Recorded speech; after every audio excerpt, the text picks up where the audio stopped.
Hello विद्यार्थियों, आज हम पढ़ने वाले हैं क्लास 8 विज्ञान सब्जेक्ट का अध्याय नंबर 13। यह हमारे विज्ञान विषय का अंतिम चैप्टर है क्लास 8 का। आज हम पढ़ने वाले हैं अध्याय नंबर 13 प्रकाश, लाइट के बारे में। इससे पूर्व हम क्लास 7 में भी प्रकाश के बारे में पढ़ चुके हैं, जिसमें हमने पढ़ा था कि समतल दर्पण क्या होता है, अवतल दर्पण, जो गोलीय दर्पण दो प्रकार के होते हैं, अवतल दर्पण और उत्तल दर्पण। उसके बाद हमने पढ़ा था लेंस के बारे में, जो दो प्रकार के लेंस होते हैं, गोलीय लेंस, जिसमें पहला गोलीय लेंस था हमारे अवतल और दूसरा उत्तल लेंस। इसके अलावा हमने पढ़ा था जो प्रकाश है वो श्वेत नहीं होता या 7 रंगों से मिलकर बना होता है। आज हम इस चैप्टर में पढ़ने वाले हैं प्रकाश परावर्तन के नियम के बारे में। इसके अलावा हम पढ़ने वाले हैं इसमें मानव नेत्र के बारे में। इसके साथ साथ हम पढ़ने वाले हैं कि किस प्रकार हम हमारे नेत्रों की देखभाल कर सकते हैं, और इसके साथ साथ जो विशेष लोग होते हैं, जो दृष्टिहीन लोगों, किस प्रकार बिना आंखों के अपने पढ़ाई या उनके लिए कौन सी लिपि का उपयोग किया जाता है, जिसे हम ब्रेल लिपि कहते हैं, उसके बारे में अध्ययन करने वाले हैं। सबसे पहले देखो कि संसार को हम मुख्य रूप से अपनी ज्ञानेंद्रियों से जानते हैं। ज्ञानेंद्रियों में से दृष्टि एक सबसे महत्वपूर्ण क्या है, ज्ञानेंद्रियां हैं। इसकी सहायता से हम क्या है, पर्वत है, नदियां, पेड़ पौधे, कुर्सियां, मनुष्य तथा अपने चारों ओर की अन्य अनेक वस्तुओं को देखते हैं। हम आकाश में बादल, इंद्रधनुष तथा उड़ते पक्षियों को भी देखते हैं। रात्रि में हम चंद्रमा, तारों को देखते हैं। दृष्टि द्वारा ही आप इस प्रकार पृष्ठ पर छपे शब्दों और वाक्यों को देख पाते हैं। क्या आप जानते हैं कि ये सब देखना कैसे संभव हो पाता है? तो इसके लिए आइए हम क्या करते हैं, वस्तुओं को दृश्य कौन बनाता है, इसके लिए हम क्या करेंगे। क्या कभी आपने सोचा है कि हम विभिन्न वस्तुओं को कैसे देख पाते हैं? आप कह सकते हैं कि हम वस्तुओं को नेत्रों या आंखों से देख सकते हैं, लेकिन क्या आप अंधेरे में किसी वस्तु को देख पाते हैं? इसका अर्थ है कि केवल नेत्र द्वारा हम किसी वस्तु को नहीं देख पाते। किसी वस्तु को हम तब ही देख पाते हैं जब उस वस्तु से आने वाला प्रकाश हमारे नेत्रों में प्रवेश करे। यह प्रकाश वस्तुओं द्वारा उत्सर्जित अथवा उनसे परावर्तित हुआ हो सकता है। आपने कक्षा 7 में देखा है कि कोई पॉलिश किया हुआ या चमकदार पृष्ठ दर्पण की भांति कार्य कर सकता है, और दर्पण अपने ऊपर पड़ने वाले प्रकाश की दिशा को परिवर्तित कर देता है। क्या आप बता सकते हैं कि किसी पृष्ठ पर पड़ने वाला प्रकाश किसी दिशा में परावर्तित होगा? आइए इसके लिए ज्ञात करें कि सबसे पहले देखो परावर्तन के नियम। इसके लिए क्रियाकलाप करना है, जिसमें किसी मेज पर ड्राइंग बोर्ड पर सफेद कागज की एक शीट लगाइए और एक कंघा लीजिए और इसके बीच एक दांते को छोड़कर सभी खुले स्थानों को बंद कर दीजिए। इस कार्य के लिए आप काले कागज की एक पट्टी प्रयोग कर सकते हैं। कंघे को कागज की शीट के लंबवत पकड़िए। एक टॉर्च की सहायता से कंघे के खुले स्थान पर एक ओर से प्रकाश डालिए। चित्र 13.1। टॉर्च तथा कंघे के थोड़े से स्थान के पश्चात कंघे के थोड़े से समायोजन के पश्चात आप कंघे के दूसरी ओर कागज की शीट के अनुदिश प्रकाश की एक किरण देखेंगे। कंघे तथा टॉर्च को इस स्थिति में स्थिर रखिए। प्रकाश किरण के गमन पथ के सामने समतल दर्पण की एक पट्टी रखिए। आप क्या देखते हैं? तो दर्पण से टकराने के पश्चात प्रकाश किरण दूसरी दिशा में परावर्तित हो जाती है। किसी पृष्ठ पर पड़ने वाली प्रकाश किरण को आपतित किरण कहते हैं।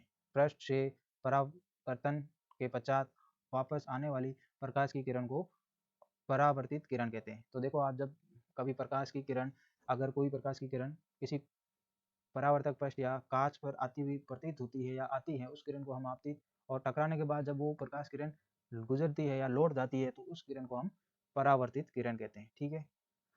अब देखो, इसमें कुछ दे रखा है कि प्रकाश किरण का अस्तित्व एक आदर्शीकरण है। वास्तव में हमें प्रकाश का एक संकीर्ण किरण पुंज प्राप्त होता है, जो अनेक किरणों से मिलकर बना होता है। सरलता के लिए हम प्रकाश के संकीर्ण किरण पुंज के लिए किरण शब्द का उपयोग करते हैं। अपने मित्रों की सहायता से कागज पर समतल दर्पण की स्थिति तथा आपतित एवं परावर्तित किरणों को दर्शाने वाली रेखाएं खींचिए। दर्पण तथा कंघे को हटाइए। दर्पण को निरूपित करने वाली रेखा के जिस बिंदु पर आपतित किरण दर्पण से टकराती है, उस पर दर्पण से 90 का कोण बनाते हुए एक रेखा खींचिए। यह रेखा परावर्तक पृष्ठ के उस बिंदु पर अभिलंब कहलाती है।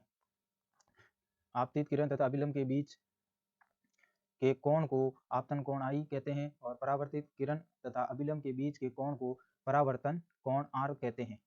आपतन कोण तथा परावर्तन कोण को मापिए। इस क्रियाकलाप को आपतन कोण परिवर्तित करके कई बार दोहराइए। प्रेक्षणों को सारणी 13.1 में लिखिए। अब देखो, जैसे कि आपने पहले भी देखा होगा कि किस प्रकार कोई आपतित किरण जो किसी दर्पण के या परावर्तक पृष्ठ की तरफ आती है उसे आपतित किरण, और उस बिंदु से टकराने के बाद लौटने वाली किरण को हम परावर्तित किरण कहते हैं, परावर्तित किरण कहते हैं। अब देखो इसके बाद इसी परावर्तक पृष्ठ के लंबवत हम अगर कोई एक रेखा खींचे तो उसे हम क्या कहेंगे, अभिलंब, क्योंकि ये किसी समांतर रेखा के सीधे मध्य में सीधी रेखा जो खींची जाती है वो एक प्रकार का 90 डिग्री का कोण बनाती है, इस रेखा को हम अभिलंब कहते हैं। ठीक है, अब क्या करना है हमें कि इनके बीच में जो बनने वाला कोण है उसे हम क्या कहेंगे, आने वाली किरण और अभिलंब के बीच बनने वाले कोण को हम आपतन कोण कहेंगे, जिसे हम आई से व्यक्त करते हैं, और अभिलंब और परावर्तित किरण के बीच में बनने वाले कोण को हम कोण आर से दर्शाते हैं। ठीक है, अब देखो जिस प्रकार किसी आपतन कोण का मान अगर हम मान लेते हैं 40 डिग्री है, तो परावर्तन कोण का मान भी हमेशा क्या होगा, 40 डिग्री होगा।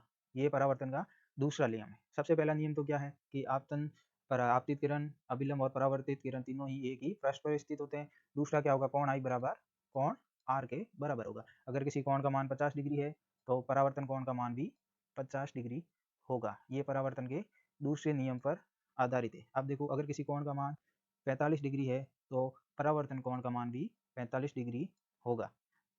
ठीक है, इसका मतलब यह है कि आपतित किरण का मान हमेशा परावर्तित किरण के मान के बराबर होगा। अब देखो किसी कोण का मान 20 है, कोण आई का मान, तो कोण आर का मान भी 20 होगा। अगर आपतन कोण और परावर्तन कोण का योग का मान अगर 90 डिग्री है तो दोनों कोणों का मान भी 45-45 होगा।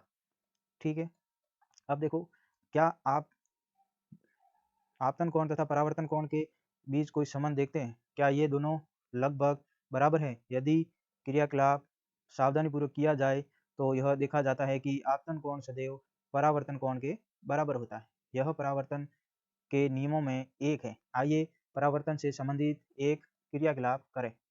क्रियाकलाप 2 13.2 क्रियाकलाप 13.1 के दोबारा कीजिए और इस बार किसी सख्त कागज की शीट अथवा चार्ट पेपर का उपयोग कीजिए। शीट मेज के किनारे से थोड़ी बाहर निकली हुई होनी चाहिए। शीट के बाहर निकलने भाग को बीच में से काटिए। परावर्तित किरण को देखिए, सुनिश्चित कीजिए कि परावर्तित किरण कागज के बाहर निकले भाग पर भी दिखाई दे। कागज के बाहर निकले उस भाग को मोड़िए जहां पर परावर्तित किरण दिखाई दे रही है। क्या आप अब भी परावर्तित किरण देख पाते हैं? कागज को पुनः प्रारंभिक अवस्था में लाइए। क्या आप फिर से परावर्तित किरण को देख पाते हैं? इससे आप क्या निष्कर्ष निकाल पाते हैं?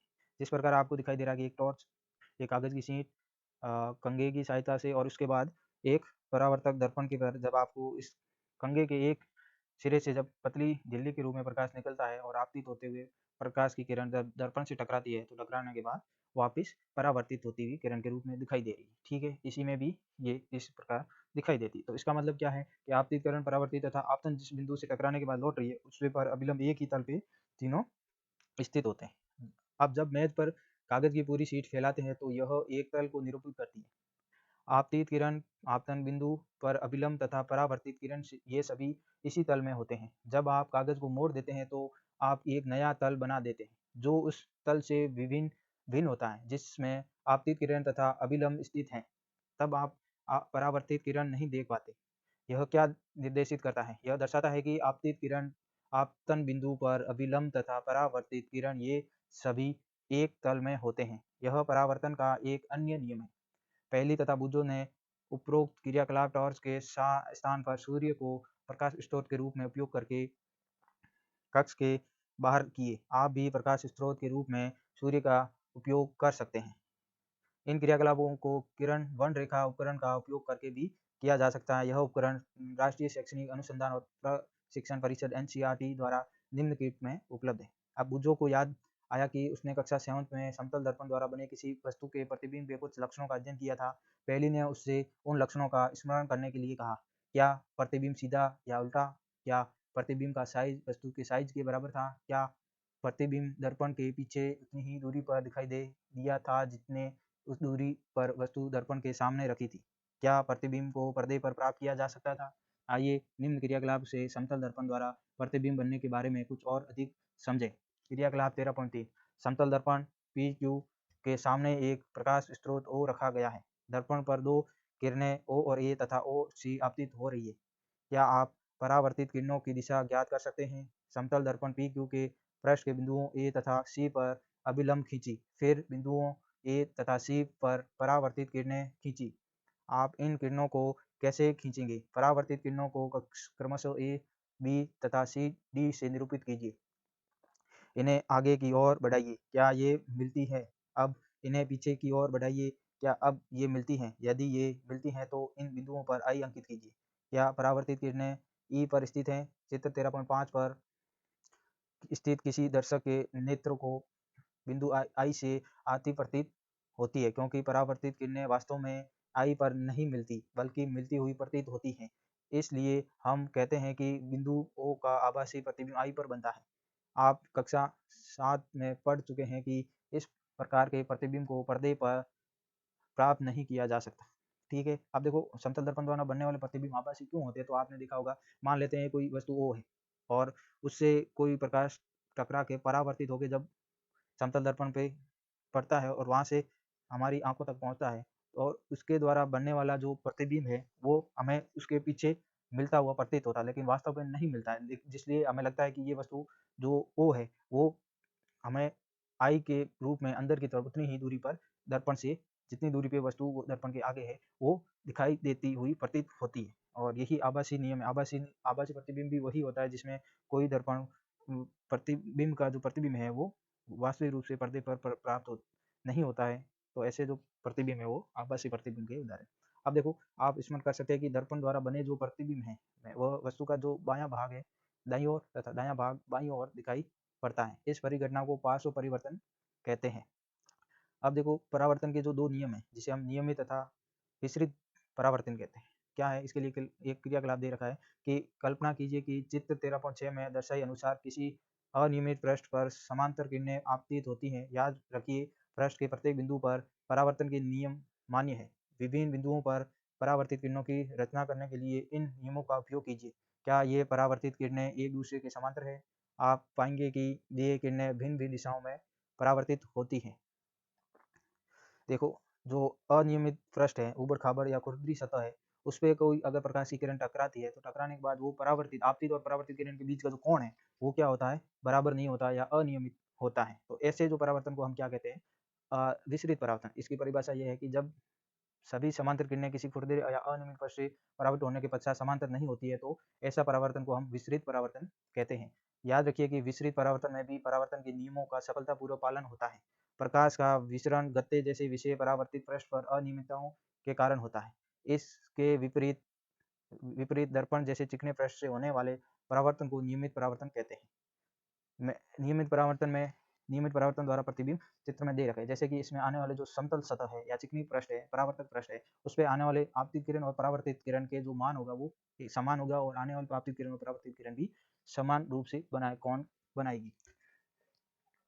अब क्या दे रखा है? क्या हम सभी वस्तुओं को परावर्तित प्रकाश के कारण ही देखते हैं? आपके चारों ओर भी लगभग सभी वस्तुएं आपको परावर्तित प्रकाश के कारण दिखाई देती हैं। उदाहरण के लिए चंद्रमा सूर्य से प्रकाश प्राप्त प्रकाश को परावर्तित करता है। इस प्रकार हम चंद्रमा को देखते हैं। जो पिंड दूसरी वस्तुओं के प्रकाश में चमकते हैं उसे प्रदीप्त पिंड कहते हैं। क्या आप कुछ ऐसे अन्य पिंडों के नाम बता सकते हैं? कुछ अन्य पिंड हैं जो स्वयं का प्रकाश उत्सर्जित करते हैं, जैसे सूर्य, मोमबत्ती की ज्वाला, विद्युत लैंप। इनका प्रकाश हमारे नेत्रों पर पड़ता है और इस प्रकार हम इन पिंडों को देखते हैं। जो पिंड स्वयं का प्रकाश उत्सर्जित करते हैं वे दीप्त पिंड कहलाते हैं। अब देखो क्या परावर्तित प्रकाश को पुनः प्राप्त किया जा सकता है? इसके लिए आपने देखा होगा कि स्मरण कीजिए जब हम पिछली बार आप किसी केश प्रसाधन के यहाँ गए थे और उनके आपको एक दर्पण के सामने बैठाया था और बाल कट चुकने के पश्चात उसने आपके पीछे की ओर एक दर्पण रखा था और इस दूसरे दर्पण की सहायता से आप सामने वाले दर्पण में यह देख सकते थे कि आपके बाल कैसे कटे हैं। जैसे इस चित्र में आपको दर्शाया गया है कि कोई एक सामने दर्पण है और एक पीछे व्यक्ति जो अपने हाथ में एक दर्पण पकड़ रखा है और जैसे ही इसके द्वारा जो परावर्तित किरण जब इससे टकराती है तो हमें इसके पीछे का जो परावर्तित भाग है हमारे सिर का वो इसमें आसानी से दिखाई देता है। क्या आप बता सकते हैं कि अपने सिर के पीछे के बालों को आप कैसे देख पाते हैं? पहली को याद आया कि कक्षा 7 में विस्तारित क्रियाकलाप के रूप में हमने उस परिदर्शी बनाया था और परिदर्शी में 2 समतल दर्पण उपयोग किए जाते हैं। क्या आप बता सकते हैं कि 2 दर्पणों से परावर्तन द्वारा आप उन वस्तुओं को देखने योग्य कैसे बना सकते हैं जिन्हें आप सीधे नहीं देख पाते? परिदर्शियों का उपयोग पनडुब्बियों, टैंकों और बंकरों में छिपे सैनिकों द्वारा बाहर की वस्तु को देखने में किया जाता है। अब देखो बहुप्रतिबिंब। आप जानते हैं कि समतल दर्पण किसी वस्तु का केवल एक ही प्रतिबिंब बनाता है। यदि दो समतल दर्पणों को समायोजन में उपयोग करें तो क्या होगा, आइए देखें। तो क्रियाकलाप 13.5 में देखिए, दो समतल दर्पण लीजिए, उन्हें एक दूसरे से समकोण बनाते हुए इस प्रकार रखिए कि उनके किनारे आपस में मिल रहे हैं। इन्हें जोड़ने के लिए आप किसी टैप का उपयोग कर सकते हैं। दर्पणों के बीच एक सिक्का रखिए, आपको इस सिक्के के कितने प्रतिबिंब दिखाई देते हैं। अब टैप का उपयोग करके दर्पणों को विभिन्न कोण जैसे 45, 60, 120, 180 आदि पर जोड़िए। दर्पणों के बीच कोई वस्तु जैसे मोमबत्ती रखिए। प्रत्येक प्रकरण में वस्तु के बनने वाले प्रतिबिंबों की संख्या नोट कीजिए। अंत में दोनों दर्पणों को एक दूसरे के समांतर खड़े कीजिए। देखिए अब मोमबत्ती के कितने प्रतिबिंब दिखाई देते हैं। क्या अब आप बहुत यह स्पष्ट कर सकते हैं कि केश प्रसाधक की दुकान पर आप अपने सिर के पीछे के भाग को कैसे देख पाते हैं। एक दूसरे के किसी कोण पर रखे दर्पणों द्वारा अनेक प्रतिबिंबों के बनने की धारणा का उपयोग बहुमूर्तिदर्शी कैलाइडोस्कोप में भांति भांति के आकर्षक पैटर्न बनाने के लिए किया जाता है। आप स्वयं भी एक कैलाइडोस्कोप बना सकते हैं। बहुमूर्तिदर्शी क्रियाकलाप 13.6 कैलाइडोस्कोप बनाने के लिए दर्पण की लगभग 15 सेंटीमीटर लंबी, 4 सेंटीमीटर चौड़ी 3 आयताकार पट्टियां लीजिए। इन्हें चित्र 13.12 में दर्शाए अनुसार एक प्रिज्म की आकृति में जोड़िए। इन्हें गत्ते या मोटे चार्ट पेपर की बनी एक बेलनाकार ट्यूब में दृढ़ता से लगाइए। सुनिश्चित कीजिए कि ट्यूब दर्पण की पट्टियों से थोड़ी लंबी हो और ट्यूब के एक सिरे को गत्ते के एक ऐसी डिस्क से बंद कीजिए जिसमें भीतर का दृश्य देखने के लिए एक इस प्रकार हमें चित्र में दे रखा है। एक साइड से तो हमें पूर्ण रूप से कागज से ढक देना और दूसरी तरफ से एक छेद, छोटा सा गोल छिद्र बीच में कर देना है और उसको इस प्रकार व्यवस्थित कर देना है। अब देखो छिद्र बना हो और डिस्क को टिकाऊ बनाने के लिए इसके नीचे पारदर्शी प्लास्टिक की शीट चिपका दीजिए। ट्यूब के दूसरे सिरों पर समतल कांच की एक वर्ताकार प्लेट दर्पण को छूते हुए दृढ़तापूर्वक लगाइए। इस प्लेट को छोटे छोटे रंगीन कागज के टुकड़े, रंगीन चूड़ियों के टुकड़े आदि ट्यूब के इस सिरे को घिसे हुए कागज की प्लेट से बंद कीजिए। रंगीन टुकड़ों की हलचल के लिए पर्याप्त जगह रहने दीजिए।